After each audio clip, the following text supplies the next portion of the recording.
നീ അറിഞ്ഞ? ഹലോ അലിബായ്, അലിബായ് കേൾക്കുന്നുണ്ടോ? നമ്മളെ റേഞ്ച് പോയതായിരിക്കും. കുതിരാനില് റേഞ്ച് കിട്ടാൻ പണിയാ. അങ്ങോട്ട് വിളിച്ചു നോക്ക്. നീ അങ്ങോട്ട് വിളിച്ചോണ്ടിരിക്കുക. നമുക്ക് അങ്ങോട്ട് ഫിറ്റ് ചെയ്താലോ മനു?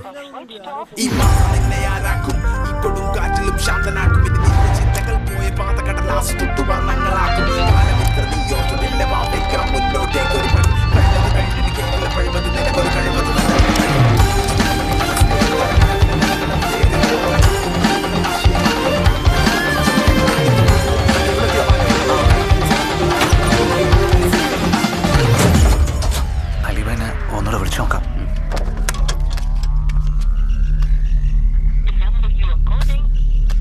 കിട്ടുന്നില്ലേ? നമുക്കൊന്ന് ഓൺ ചെയ്ത് നോക്കിയാലോ?